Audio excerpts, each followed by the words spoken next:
We've all been there at some point. Well, most of us have been there at some point, haven't we? We've gone out, we've partied pretty hard.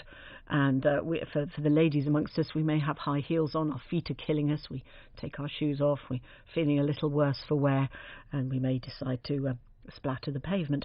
However, to put it politely, Leamington Street Pastors are always out there to help you if you're in that situation. I only know that because I saw them out on the streets some months back, but they're now looking to expand their services. Currently, the group of volunteers aid vulnerable people of the streets of Leamington on a Saturday night. But demand for their service means they're hoping to head out on Friday nights too. Now, the cost of running the 20-strong group is around £8,000 a year, but they hope to recruit 20 more volunteers. And with training and uniform, the cost will rise to around £10,000.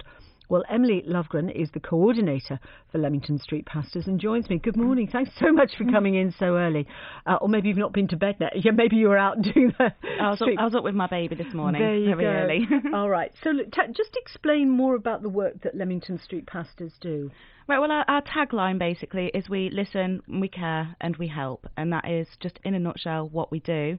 We're out with a kit on a Friday night with lollipops, bottles of water, flip-flops, space blankets to keep people warm. Really? Because honestly, yeah, I mean, I've done that. I've gone out of a night, you've got a skimpy little number on, and then you start walking from one venue to another, and then you're going to walk home. Blooming cold suddenly, and you've got alcohol in you, so your body temperature goes down anyway.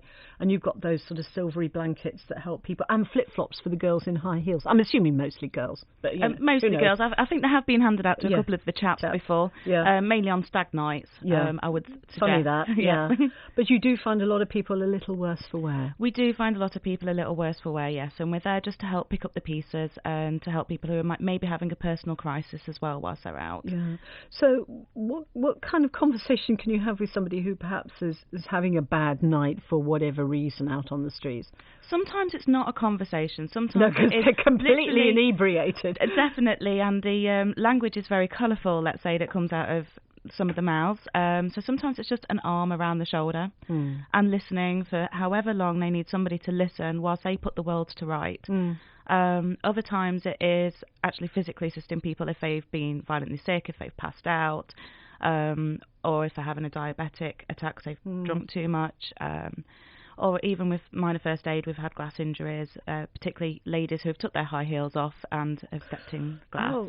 Ouch. Which is why we carry the flip-flops, it's to prevent that from happening. Yeah, because we know what it's like being out in killer heels on them. Oh, yes, I've done it. What kind of reaction do you get from those? I mean, are some, because not everyone acts when they're worse for wear in a sort of, oh, thank you very much. Some could be quite aggressive. We don't actually find that. We find that we are very well accepted within Leamington, that people are starting to recognise us now and actually come to us, which is brilliant. Because you've all got uniforms. We've all got uniforms, so we wear very silly hats. They're not a fashion statement at all. Navy blue uniform with Street Pastors clearly on the back, and we all have ID badges as well. Yeah. And you carry first aid. What do you do if you find somebody who is really not in a good state? Presumably you call for an ambulance or if they're assistance? Really in a bad state, we will call for an ambulance. We will stay with them until an ambulance arrives. The ambulance services can actually then call us back if that person doesn't need to go to hospital, so we can help them get home. One of the things we regularly do is actually just help people get into taxis. So we'll provide sick bags, we'll clean somebody up if they've been quite sick, we'll provide them with wet wipes, baby wipes, tied a lady's hair up, so we've got loads of Kirby grips just to tie girls' hair back. You've thought of everything, haven't you? We have, yes. Experience has told you what's needed. Definitely. My experience definitely told me what was needed when I was younger. So, a lot of it is just getting people in taxi, getting them home safely, making sure that vulnerable young girls are safe as well. Why do you do it? For the love of God. We never actually tell people when we're out that, oh, yes, we are doing this because we are Christian. That's not what we say. So there's no preaching going on? There's absolutely no preaching. Out. That is totally against everything that we stand for. What we stand for is showing the love of God that we've been shown. So we just want to freely give it away, what we've been given. And it really is a true calling to be going out. I mean, some of these chaps are quite retired that go out. Yes. And they go out from 10 o'clock at night till 4 o'clock in the morning in the pouring rain, freezing cold, just because they want to help people. There are anyone who knows Leamington, there are certain areas which are particularly busy. Yes. Do you just concentrate on those areas, or do you wander off onto other streets as well? We do do a couple of laps around town. Yeah. So we do the quieter areas as well. We do focus around the busy areas. And presumably sometimes an areas are busier than others. I mean, you're going to be busier presumably in the early hours of the morning than you are at 10 o'clock. 10 o'clock's very quiet. Yeah. So between 10 and 12, we don't tend to do an awful lot. I think the busiest time is between about 12 and 2.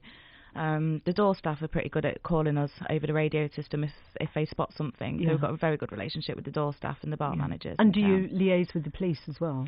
We do, but we're not affiliated with the police. So although we work alongside them, we don't have to report things to the police unless it's endangering. Well, you're looking for more volunteers now. Do people have to be doing it for the love of God, or can they just be doing it because they want to help?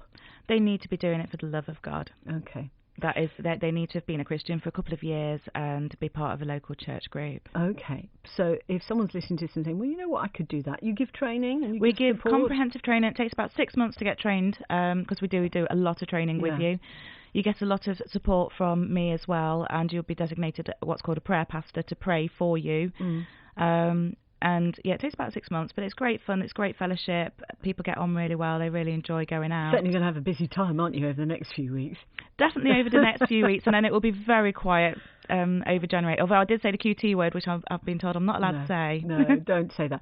Just very briefly, we're running out of time here, but if people want to find out more information about how to become a street pastor in Leamington, they can just simply go to their search engine and look up Street Pastors Leamington. Yes, definitely. All right. We wish you continued success with it. Emily Lovegren, thank you very much. Thank you.